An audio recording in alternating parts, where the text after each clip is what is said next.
What's up, nation? Welcome to another edition of the Wise Take NBA DFS podcast. CK013 here. You can find me on Twitter at CK_013, and I'm joined once again by one of Wise Take's finest DFS analyst, Mr. CashinDFS. You can find him on Twitter at CashinDFS. Cash, my man. How we doing tonight? I was doing much better for Paul George picked up 3 stupid-ass fouls very, very quickly in this game. I was doing much better. Yeah. But I am dealing with a little child right here next to me, right there, with 102.5 temperature all day. Not good. Not good. With his little baby brother just running around like a champ. No problems in the world. It's all good. This kid is near death. Ugh. And on my TV, I'm looking at Paul George destroy my lineup at 44% ownership. It's a sad time at the CashinDFS household right now. It's a sad time. We got a sick baby. We got Paul George just completely just screwing everybody. 3 fouls in the first quarter. 3 fouls in the first quarter. But he did get back. And none of them, not one of them was a good foul. No. And let's be honest, when we roster these guys, there's no such thing as a good foul. In real basketball, sure, there's real fouls. There's good fouls. In DFS, the only good foul is the foul against your guy, so that your guy gets some free throws. It's kind of a wacky night, right? A couple blowouts. I think that Charlotte just got destroyed by Dallas. That was interesting. A Dallas team that can't win on the road? Yeah, just completely dismantled them and destroyed them. What else did we have? I think eventually the Wizards ended up handling the Hawks, but that game was closer for the majority of it. It was just kind of a wacky slate. What's his name? AD, the Brow. We went and dropped 82 DraftKings points, something like that. Did the dirty. Embiid is still going nuts. That game is just about over, but it's still, I don't even know what he has, but it was something savage. He had 50 at halftime. So. Oh, I'm sorry. I'm sorry. Russell Westbrook just went to the hole with a reckless abandon. Oh boy. Oh, that was pure. No. It's all good. It was all good. That was pure excitement coming out of you right there. That was pure reaction. That was priceless. Those are the things that you can't force. Those are the things you can't make up. But yeah, the slate was a little wild. I think some of the extremely cheap value, like the guards, didn't do so hot. Like Malik Monk got hurt. That just ruined one of my teams. He got hurt, put up a 3. They said he was going to come back. He never came back. I don't know what happened. But, shit happens. You know what I'm saying? Hopefully PG. I loved KCP today, too. Yeah. And did not roster him. Yeah. No, I hear you. The man's going ham at 3-8. He is, man. Hot start for KCP. He does always play well against Westbrook. It's one of the times that his playing time is more guaranteed than others, I guess. Right? Embiid finished, I think, 76.4 on FanDuel. Embiid. Yes, sir. Embiid did his job. It's not Embiid's fault that my night didn't go that great, I'll tell you that. Anyway, we have a 3-game slate on Thursday. It is small, but it is fairly loaded for a small slate. It is juicy. Yes. As a blank. It is juicy as a blank. Use your imagination for that one. We got Toronto at San Antonio. We've got Denver at Sacramento. We got Houston at Golden State. So, yeah, it's going to be I would imagine it'd be a fairly high-scoring slate. Out of these 3 games, do you expect like a lot of the ownership to like levitate towards the Houston Gold? Like years past, it's always been whenever these guys play, people have always kind of like, no matter how big the slate is, they go after this game. And do you think we're going to see that again? I mean, Harden is obviously in a totally different role. It has nobody. I think he's getting Enes back, but it's the Houston Harden against the Golden State Warriors. What do you think? I mean, all these games you can make a case for. We got the revenge of all revenge. DeRozan against San Antonio got traded out of nowhere. Kawhi Leonard on the other side of that, he wanted out. He got traded. You know what I'm saying? And you know what? You could say he's kind of pissed because he did not want to go to Toronto. He made it very clear he didn't want to go to Toronto. You know what I mean? They sent his ass there anyway. So it's like Pure revenge, just straight up, like, and then of course we've got like Nurkic just dropped like 80 or whatever the fuck it was, 70 something on the Kings, and we have 88. Jokic just dropped like 80 or 70 on fucking the Knicks the other day, and now you have Jokic coming off of a great game in that same spot against the Kings. We have a lot going on this slate, bro. It's the same spot that Nurkic just went ballistic. Exactly. Willie Cauley-Stein is just like, I don't know. It's not good. You can't stop Jokic in his dreams. He couldn't stop Jokic. No. So we got a lot to discuss. Any of these games do you think is going to be chalkier than the other, or do you think that this is such no? It's just that there's just too much here. I don't know. I can't tell you because I'm gonna want DeRozan. That is 100. Yeah. I'm gonna want James Harden. That is 100. I don't give a damn. I wish he was 500 more. My man's 13K, and I just don't give a damn. 13K. Because the only way Houston has a chance is with him, of course. And anytime he plays Golden State, I play him every single time because Klay Thompson likes to run his mouth and says he's the best shooting guard in the NBA, which is asinine. That's one of the dumbest things I've ever heard. This man makes the All-Star team over Dame for years in a row when he shouldn't touch an All-Star team ever in his life. This guy is not that good. He is vastly overrated. Vastly. Klay Thompson is not that fucking good. Get the fuck out of here. Nowhere near as good as Dame. I promise you. I promise everything on that. It pisses me off, man. Like 3 years in a row, he make the All-Star team over Dame. This guy says he has the audacity to let the words spew out of his mouth that he's the best shooting guard in the NBA. Are you out of your mind, bro? Have you watched James Harden? Are you kidding me? Yeah, James Harden does not like this guy. So anytime he plays him, I want James Harden. And James Harden is on another level at this particular moment. So yes, hell yes. Give me that. Boom. Love it. It's from there. Right in there. I'm not even gonna get into the Klay thing. I think that boggles my mind. With some of those guys. Best shooting guard in the NBA, man. Yeah. And Satoransky is the next Russell Westbrook. I would love anything. Just put Klay Thompson on Houston and let him play with James Harden's teammate, and let's see how good he is. You gotta be kidding me, man. Yeah, man. This guy's a joke, bro. This guy's a joke. He's a great shooter. He might be the best shooter in the world. It's debatable. His teammate might be it too. But outside of that, vastly overrated. Vastly. I'm with it. All right, man. Let's go ahead and jump in this thing. Pretty juicy slate for a 3-gamer. Pretty excited, actually. Let's look at point guards. You're looking at FanDuel, looking at DraftKings. You stay above 6. I'll stay above 5. I know it's a small slate, so maybe it's not even worth breaking down. But we'll separate it for now, and if we have to merge it, we will. Point guards, what you see, bro? Darren Fox. Darren Fox killed me the other day. He had one of the worst games of the year when he actually played. My man played 37 minutes and did nothing. His price came down 400. He was 9-1. I wanted to play him because I thought he'd be pretty low owned at that price on FanDuel. A big part of me wants to go right back to that. But I don't know. I highly doubt I'm going to be able to do that because I already said I'm playing James Harden and DeRozan. Those two are just locked into my lineup. They're gonna be locked into my lineup. No question. Steph Curry, phenomenal play.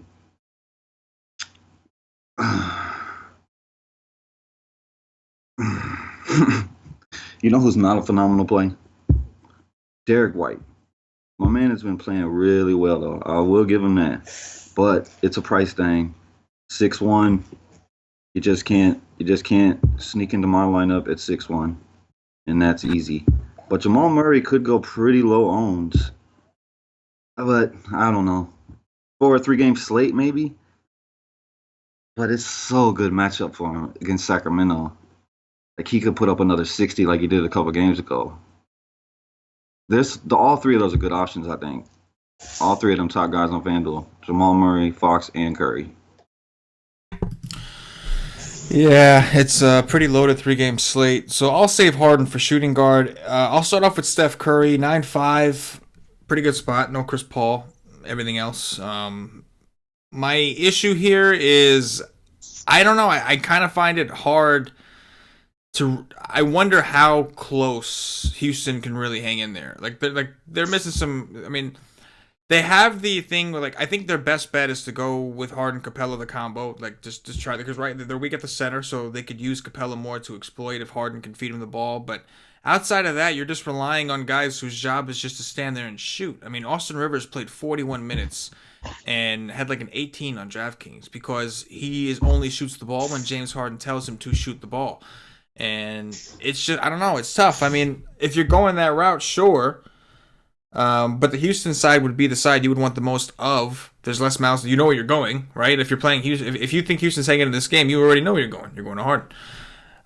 Whereas on the Golden State side, there's him, there's Durant, there is Clay, there is Draymond. There's a lot of other guys in better spots. And when you just look at the matchup, bro, I don't know. It's ugly, man. It's really, really ugly for Houston. I mean, I give props to, obviously, Harden is a phenomenal player, phenomenal scorer. But in Golden State, too, I'm going to have to think on that. Darren Fox, 7'5", DraftKings, I could do that. Only thing that worries me is I know he was dealing with a sore shoulder. I think he ran into Kuzma. He had a collision with Kuzma the other day when they played the Lakers. And he didn't have the best game in his last outing. I'm not sure if that affected him, but the matchup I'm not worried about here against Jamal Murray. Fred VanVleet, I think. Well, I mean, Jamal Murray I kind of skipped over. I think you already said what you said. He's also a very good option.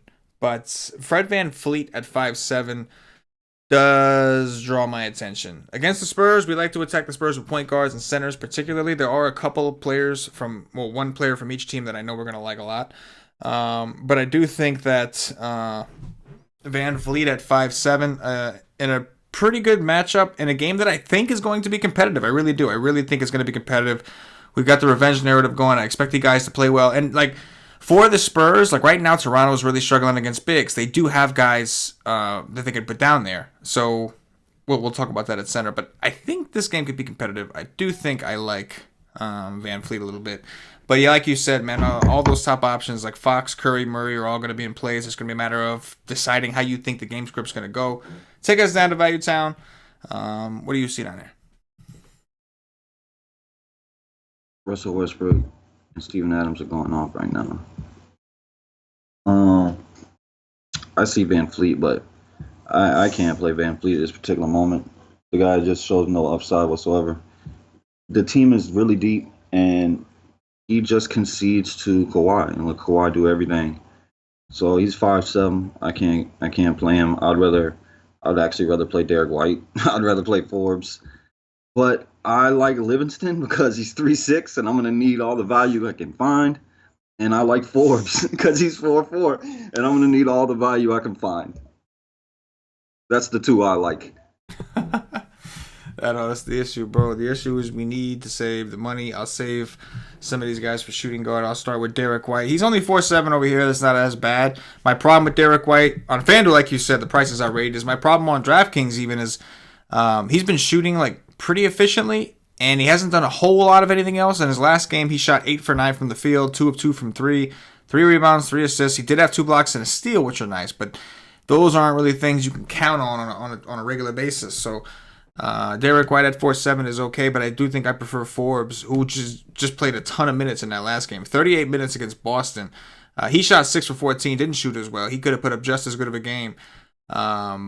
But I think the shot attempts are going to be higher. I think he's the better shooter, so I think I prefer Forbes as well. Monta Morris, it might be time that we have to kind of ease back on him. With Gary Harris returning and Millsap returning, he only played 23 minutes against the Knicks. Granted, he wasn't playing well, so it's possible that's the reason he didn't play, but definitely disappointing. I'll save the other guys for small forwards. Yeah, it's going to be hard to play all the guys you want so far, at least at the point guard position. And the thing about White too is one of them games where because he's done really well fantasy wise the last 3, but one of them was 6 steals. Yeah, so yeah. You could just take that out. It's just not happening. It's not You're happening. Not getting 6 steals. It's not happening. Take us over to shooting guards, Cass. What you see over there, man? I see James Harden. I see James Harden at 13K, and I can't wait to put James Harden in my lineup at 13K. I see DeMar DeRozan. I see 8-8, and I can't wait to put DeMar DeRozan in my team. And I don't got nothing else to say. There was no other shooting guard I would even lay my eyes on today. None. Zero. Zilch. Nada. So it's safe to say, I'm going to give out one of the answers on the poll that you would say tomorrow. If you were doing the poll tomorrow, I think, what position are you most likely to spend up at? And I would think it was shooting guard for Mr. Cash on FanDuel. Yes. Exactly. That's it. That's it. No, I'm with you, man. It's hard to argue against that. James Harden, if you're going to play anybody from that game at all, whether it's a Golden State player, you would think that James Harden's the first guy in your lineup before you even click that guy. It's just, this guy is the entire offense. It's insane. Like, not having Harden in this role is the scariest fucking thing you can do on a DFS slate. I mean, just look what he did against Memphis. I don't want to play anybody against Memphis. And I was like, no, I'm not playing him against Memphis. Yeah. Dude just showed you, like, there's nothing that can stop this man. Yeah. When there's no Chris Paul on the court, there's just nothing. There's nothing that can stop him. Oh, man. I saw parts of that Memphis game, man, and, like, Harden has so many, like, that dude is an offensive genius. When it comes to drawing fouls, there is nobody better than this man. As soon as he gets your hand in, offensive player on the planet. As soon as you put your hand anywhere near where he's driving, he knows how to hook your arm. He knows how to do all these different things to make it look like you fouled him. He knows all kinds of things, like to catch you, and it's pretty incredible when you actually sit there. And against Memphis, you were able to analyze and watch it happen slowly because both teams play very slow. And it was just insane, dude. Like, pick and roll, pick and roll, pick and roll. Then he drives. Somebody sticks their hand in, doesn't even touch him. And Harden, like, hooks his arm on the way back, and it looks like he fouls him. Gets to the free. It was just insane.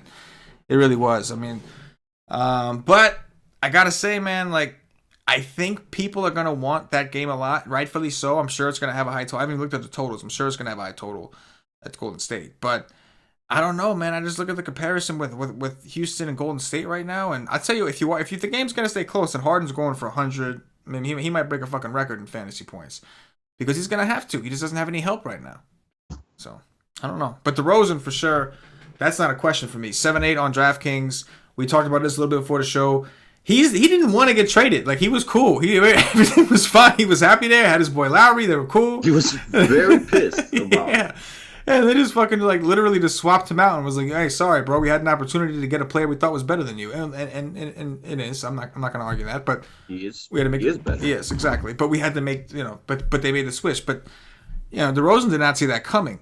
So at 7-8 for DeRozan, also, I expect him to kind of go tit for tat with Toronto. I expect this game to be competitive, as I said. I do like that. I mean, there's guys we can discuss, but I also don't really see myself, like, coming off of those two, at least one of them. So let's bump it down to Value Town Cast. What do you see down there? Well,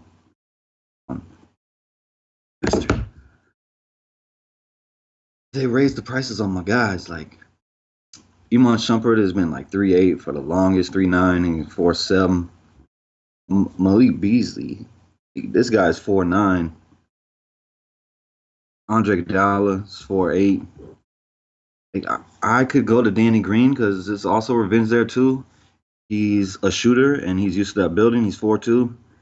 That would probably be it for me down there. Austin Rivers at 3.8. He's played well against these guys in the past, and I could see him having a better game than he has so far. So I wouldn't mind that either at 3.8, but I think he was like 80% on FanDuel's last slate, and they didn't even touch his price. He's still 3.8. But I'm playing the two at the top, and that's as simple as that. What do you think the majority of people are going to do? Like I don't know, because I hope that they fade one of them and come down here to Austin Rivers. Please, I would pray to the gods that Austin Rivers is 80% on tomorrow. You mean you'll pray to John Collins? Exactly. I pray to all of them. Please let Austin Rivers be 80% on tomorrow, because I will cut the head off that motherfucker with my DeRozan going for 60 and my James Harden going for 90. Boom. I would imagine most people are going to pick one because of the punt situation. Rivers is a very good punt on FanDuel. On DraftKings, he's 4.6. A little bit of a different conversation. Rivers is 4.6. Yeah. He was 4.9 against Memphis. or whatever it was. I mean, FanDuel's maybe just not gonna 4.9, leave him at 4.8. 3.8, and then they're Yeah, gonna raise him to 6.2. yeah, overnight, overnight, right? But he's got to have a good game first for them to do that. He's been playing like dog shit. Yeah, Rivers is definitely more in play on FanDuel. On DraftKings, again, if he fits the game staying close narrative, we need some value, but he's not even cheap enough to where I feel like he's really going to help me get the guys I want. Right now, I'm not crazy about it. We'll see play him tomorrow. I couldn't play him at 4.6. He's just like Harden's the only guy you could do. Maybe you could take a shot on a guy like Capella because of rebounds or something, but it's hard to take anyone there, man. Like it really is. How much is Danny Green? Danny Green is 4K. I do like that, actually. Yeah, I do like that. Oh, I would much rather play Danny Green than Austin Rivers. Absolutely. For 600 less? Absolutely. That's easy. I could definitely do that. I do like that. 4K. Going back to San Antonio. I could do that. I mean, there's him. Well, there's not much after that. So, yeah, he would be my favorite option. Danny Green, definitely my favorite option. And Forbes, who we talked about at point guard. Let's move it over to small forwards. Guys, what you got? Kawhi Leonard. Kawhi Leonard is going back to San Antonio. They will boo him. He is. I don't know about this guy. This guy is kind of weird. It's like it's not from this planet. He's odd. I don't know if he really gives a shit that he's gonna get booed or that he's going back to San Antonio. That he really cares about dominating, but he's the only thing they got unless Lowry does come back today, which I doubt. He's a game time decision. I don't think Lowry's going to play. And I think Kawhi would tell him, just wait another game. But I don't know if Kawhi is that dude. I don't know if Kawhi really cares about dominating because it's San Antonio. But he's 10-3. He has major upside at 10-3.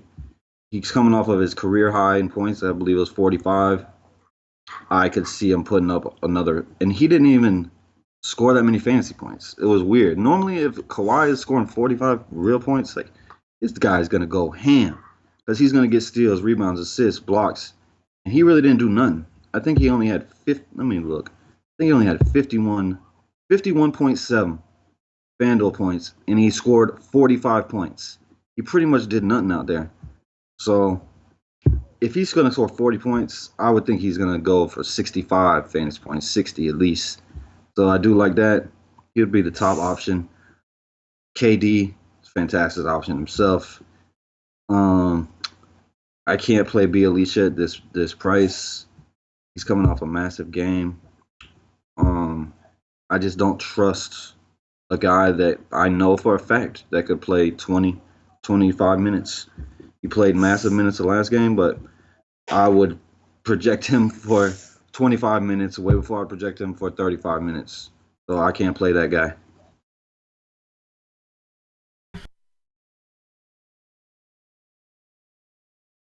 Oh, you're on mute. Son of a bitch. 8-8 on DraftKings. Kawhi Leonard. Kawhi is my guy.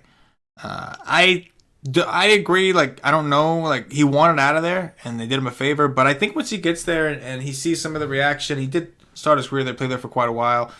And I do think he's going to want to stick at the Pop. Obviously, there was something he didn't like about the organization. So I think that it's in him to, like, he has disdain for this organization. So I know he's the fans have real disdain because he was cleared to play by the doctors. Yeah. And he just wouldn't go on the court. Hey, straight up didn't want to play there.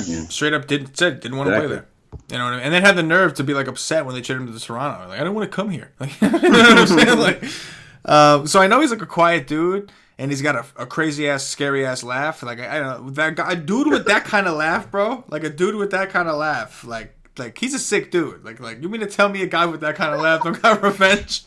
You don't see his ass sitting there like wanting revenge in the fucking dark. He'd be sitting all alone in the fucking dark in his living room in some kind of crazy ass like throne chair, just you know what I'm saying? Like, I think that he will be a vengeful person. I think he's gonna want some. Yeah. I like that. And on DraftKings, there's really no excuse. He's 8-8. I mean, you know what I mean? So Kevin Durant would be the pivot, of course, but I don't know. I'm curious to see how many people want to go in on Kawhi, and I'm curious how many people say, no, hell no, I'm stacking that late game. We'll have to wait and see. But aside from that, it's hard to make an argument for anyone else, at least tonight. I'll dig into more tomorrow. In the meantime, take us down to Value Town Cash. What you see down there?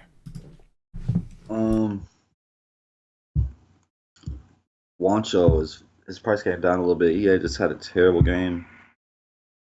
He only played 20 minutes. Yeah, But it seemed like Beasley Harris, took his spot. I forgot to talk about Beasley at shooting guard. I meant to talk about him, and like that he kept the how much minutes. Beasley's 4-9 over here. He's 4-9 over there too, right? he's 4.9 too, yeah. He did. He 10x. But like the only reason I wanted to bring him up, he's playing well. Don't get me wrong. We don't know what his role is going to be because it's him, Torrey Craig, and Wancho. The minute that like Harris is a go and Millsap is a go, that they're all competing for that. There's only one spot. It's just that until Barton comes back, they got one spot. So it did seem like Beasley, they let him keep his role, but Wancho took a big time hit with the minutes. That's all I wanted to say. Go ahead. Yeah, I mean, and Harris only played 22, I think. Beasley has been playing well, but I mean, we all know like Harris is when he's good, it's him. I think that Harris at 4.8, that's definitely worth a play. The guy's 4.8. He missed a lot of time, but play 20 minutes. He could get if he plays 25 minutes. He could go for 30 in 25 minutes. He's 4.8. I definitely think he's worth a play for that price. They jumped Daniel House up to a point where I probably just won't go there. He's 4.6. I don't think he's a terrible play. He's probably going to go get you 20 at least. He's going to have some wide open shots because James Harden is going to create them, but I would rather go to 9.5. Gerald Green down there at 3.7. I just would rather play Gerald Green. I think Gerald Green has more upside than Daniel House. But both are decent plays. Davis Bertans, he's okay if you want to get off the board, but I mean, it's probably Gary Harris. 9.5 is my favorite option down there, though. Yeah, I think I'm a big fan. I'm a big fan of 9.5. I'll just put that out there. I love me some Gerald Green. Gerald Green. Wait, Gerald Green. How much you say Gerald Green wants over there? 3.7. 3.7. Yeah. Okay. Hard to argue against that. He's 4-1 on DraftKings, very scoring dependent. I think if you are looking for that game to stay closer, you do want to go there. Even if you do think that game is going to be a blowout and the studs don't hit value, well, they still have to finish the game. So even if you think that somebody's got to play minutes on the court, so something to consider when you're looking at some of the value options. Bertans is very interesting. I don't love the matchup necessarily against Toronto, a better defensive team, but he did play 31 minutes with Rudy Gay out against Boston. Maybe we see him slide into that type of role again. But there is somebody. I forgot about Rudy Gay. Yeah. That makes him a better play. Yeah. Well, I should say this. Rudy Gay isn't officially out, but he's doubtful. They say he's unlikely to play. That's what they're saying. So I'm assuming he's not. Again, we talked about that. DeRozan was like, yo, my man, don't even worry about it. I got this. You just take another day and you rest your pretty little wrist, or whatever the hell it was. PJ Tucker, another one of those guys, going to play a shit ton of minutes. Like, there's all these guys. You know the drill. Like the Rockets guys, you know what they do. They all have this. It's Harden, and everybody else has the same job. Stand around and wait for Harden to throw you the ball. Stay out of his way. It's watch. Stay out of his way. Watch the beautifulness that is James Harden's offense. Yes, that is the role, no doubt. James Ennis, whatever his name is, he is supposed to finally come back. He was supposed to come back in the last game, then he didn't. Now he is. He's min price on DraftKings. He's 3K. This man is the king of standing on the court and doing nothing. He makes PJ Tucker look like a usage monster. That's what James Ennis does. But he is min price. I'll throw that out there. I could say I could go there on DK, but at 4K, no. No. He can't do it at 4K. The only reason he's ever talking about it is because he's 3K. Exactly. Move us over to power forwards, Cass. What you got, bro? The Magician coming off of a monster. Play Magician if you please. Not for me. Siakam has been playing pretty dang well. I like Siakam. I mean, he's 7K that could go get 40, so gotta like that. The guy's been playing pretty well. So I do like him, but I'm a Draymond Green asshole. So me and Draymond Green are kind of the same kind of asshole. So I constantly play this guy. He looked like pure garbage in the first half against Phoenix. And then he came back and had a nice second half. This is a matchup where I love to play him, where James Harden could turn over the ball 8 times. He can get some steals. I'm going to play Draymond Green most likely tomorrow at 6'9". I know that he has 45-point upside. Like, he's one of the very few players in the NBA that could go get 60 fantasy points and score 2 real points. 2. He could score 2 and score 60 fantasy points. He's nowhere near that guy this year so far. But he has been in the past. I love the matchup for him. I'm going to play him. Serge Ibaka is a decent play, but I would probably rather play Siakam, even though Serge Ibaka is cheaper. Paul Millsap. Normally, I would absolutely just be drooling over Paul Millsap against Sacramento. Probably won't have the news if he's coming off the bench again or not. Dude played very good against New York. This is a fantastic matchup for Paul Millsap, but I don't know if I can do it at 6'2". How much is Paul Millsap on DK? 5'2". Oh, that's much better. That's much more pretty. I could do it. I could do it on DK. I just don't know if I can do it on FanDuel, and it's probably gonna suck because Paul Millsap's probably gonna have a nice game tomorrow. That's it. Yeah. Here's on DraftKings. Guess how much Draymond Green is? 7'4". Draymond Green is 5'9". Oh! Oh my God! Are you kidding me? No. How do you not play that? And like that's my point, right? Like everybody is going to be going like nobody. I don't think Siakam's been playing out of his mind, and I don't think anybody gives a damn when they see Draymond Green at 5'9" in the game that most people are probably going to want to stack because of the star power. I expect him to be very, very popular at 5'9", and I do. DK is something else, man. It is. DK is like, we're putting out this slate and we are making. You are clicking this. You are clicking his name, motherfucker. You are clicking his name. You are playing this guy. I guarantee you, you will not play this slate tomorrow and not play this guy. Get the fuck out of here, man. It's 5'9".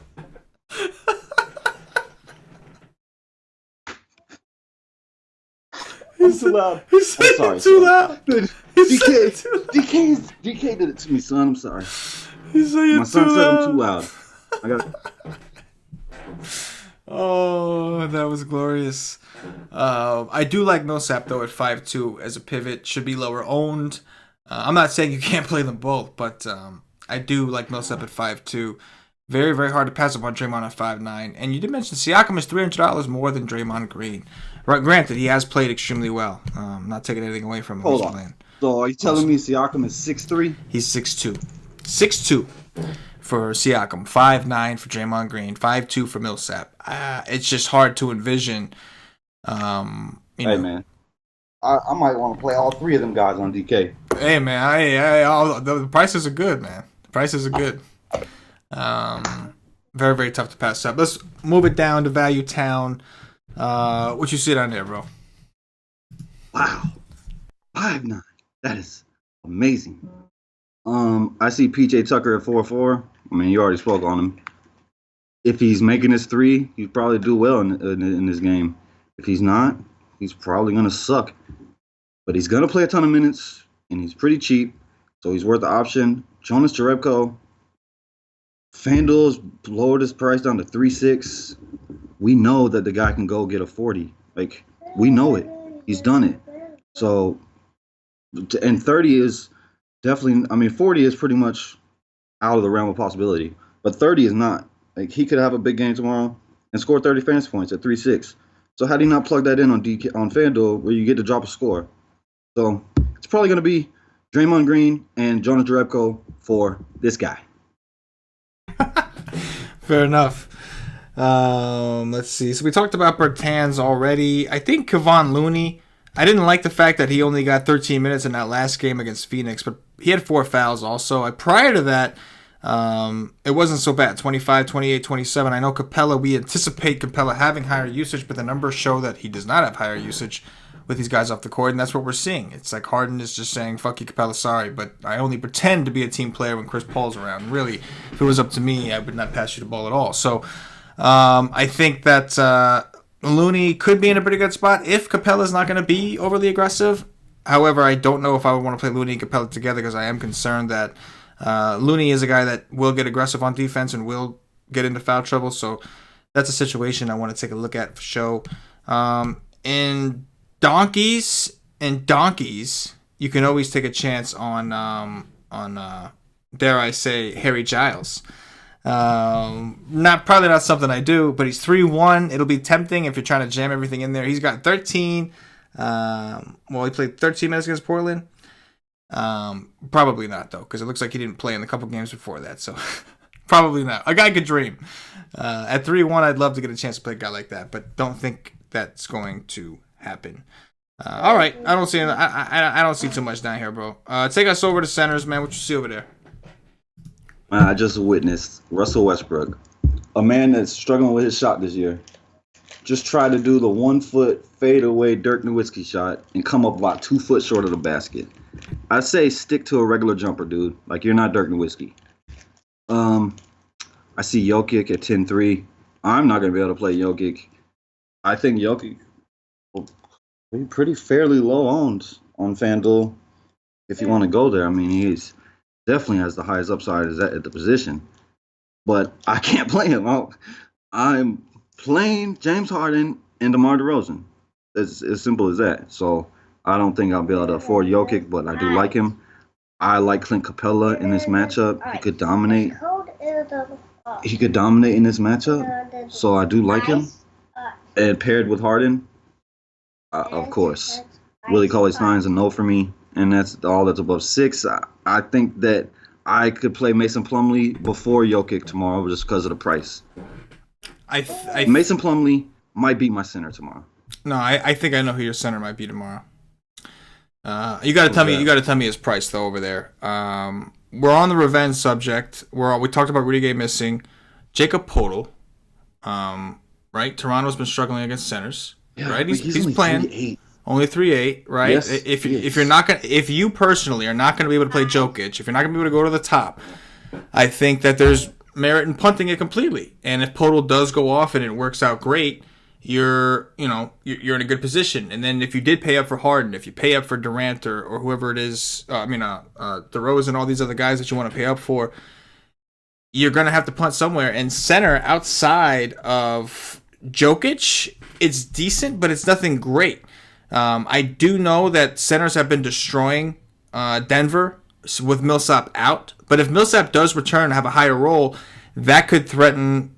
They never were bad against bigs, and part of that is because Millsap has been down there. I think that Jokic up top is in a phenomenal spot. He's in the exact. We talked about it. It's the same spot that Nurkic was in the other day when he smashed. Plus, Jokic is already playing well. We saw him smash up the Knicks. But I kind of like the idea of going to Millsap over Jokic and just kind of hope that Millsap plays a bigger role and kind of takes away from some of Jokic's production. But the spot is phenomenal. But outside of him, like LMA, you talked about him already, and I think for you he's forward eligible, I think, anyway. But on DraftKings at 7-4, I don't mind it, but I want like a more true center against these guys, somebody with some height. I think Poeltl in revenge spot is perfect. Sure, Capella against Golden State is great. But to be honest, without some of these guys, I just have not been impressed with Capella's role. One thing I can say is the minutes for Capella should be awesome. I mean, the minutes aren't a problem, but my man against Memphis only took 9 shots. All those injuries, and Capella only took 9 shots. And against New Orleans, he only took 6 shots, and he played 33 minutes. It's just Harden is just not letting nobody else eat. So these guys are fine. Jokic, for sure, if you can find a way to get up there. It just seems like it's going to be hard to get up there. But Capella's fine. All these guys are fine. Like especially on FanDuel, I just don't see why you don't just punt it. 3-8. Go with Poeltl, revenge spot, right? We like to attack that. Right now, Toronto is hurting against centers. They are hurting against bigs. Like traditional centers are beating them up. They got no side. I mean, all they got is Jaws. That's it. They bring Jaws off the bench to do the dirty. You know what I mean? That's it. What do you think? And Poeltl can play. Yeah, that kid's pretty good. No, I like him. Paulie's been waiting for me to ask you about that one. He texted me like 3 or 4 times already while the show about Poeltl. He's been waiting for me to. I mean, I'm gonna be paying down at the position, so it's gonna be him or Plumlee and. I like Poeltl personally. I think the kid can play. Yeah, I agree. Mean, he's better than Powell freaking Gasol these days. Yeah, that's for sure. Yep. That's why Powell can't touch the court. Yeah, he's been ready for like a week and he can't touch the court. Exactly. Anybody else you wanted to mention over here? Nope. That's it. Pretty short, sweet, simple. I mean, game slate. You just can't play. You can't play Nene because Poeltl's only 300 more. Yeah, man, you can't play Nene with no whip. That is going to do it for the position-by-position breakdown. At this point, I'm going to remind everybody, if you haven't already checked us out at whitestakes.com, make sure you get over there, check out what we do. We have articles, we have live streams that we do 2 hours before lock. We've got, or a live stream. We've got cheat sheets, although tomorrow's not a cheat sheet day. It's only 3 games. I'll do a core article. We'll have the Y stream. I think Stevie Brown and Paulie D going to be doing a Y stream. Yeah, man, come rock with us. Cash has an article tomorrow. Come rock with it. Come see what he lands on. If anything changes. But yeah, it's a 3-game slate, but it's actually a pretty juicy one. It looks like a pretty fun 3-game slate. Like, it's going to be kind of fun to build teams, which is rare in a 3-game slate. So come rock with us. Get in for a day. It's $2.50. You'll get a day pass. You'll get access for a day. All the actual content. You won't get access to our Slack chat. The Slack chat is for the monthly memberships or higher. You can get yourself a monthly pass if you want that, or get yourself the rest of the NBA season pass. So if you go to Twitter right now, @wise_take, and if you go to that Twitter, you will see the promo that we're running currently. We're running it, I think there's like 5 more days left before it's over or something like that, but it's running out. But you can get a pretty big discount in the NBA season. Pay it now and you'll get covered all the way up through it's like over 5 months of NBA content. You'll get the Slack chat and you'll get all access for the rest of the season. I think it's like $89.99, $84.99, something like that. But go check it out at @wise_take on Twitter. Cass, let's do some top threes, bro. Let's do some top threes and we'll get up out of here. I think some of these are going to be really easy for you. Some of them might be tough to come up with a third option. Point guards, top threes. Who you got? What the hell is LeBron James wearing? Forbes is number 1. Sean Livingston is number 2. And Steph Curry is number 3. I will go with Bryn Forbes. I'll go with Darren Fox. And I will go with Fred VanVleet. Let's go to some shooting guards, Mr. Cash. It is James Harden. It is DeMar DeRozan. And it is Danny Green. Yeah, I'm with that, bro. I like that a lot. I'm going to go with DeRozan, Danny Green, and, of course, James Harden. Small forwards, what you got? Kawhi Leonard, 9.5 himself, Gerald Green. And then Davis Bertans. Bertans is from Kansas. I'm going to go with Kawhi Leonard is definitely my favorite option. I will say Kevin Durant as the next one, although it's hard for me to play Durant over Kawhi. And then I guess I'll go with Bertans as a punish option, but hopefully I can find something better tomorrow. Power forwards, what you got? Draymond Green, Jonas Jerebko. I'm not saying him. I refuse to say him. Pascal Siakam. There you go. I'm going to go with,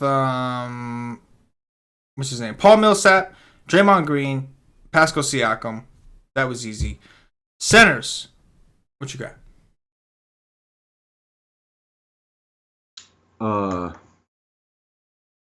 Clint Capella, Jacob Podol, Mason Plumlee.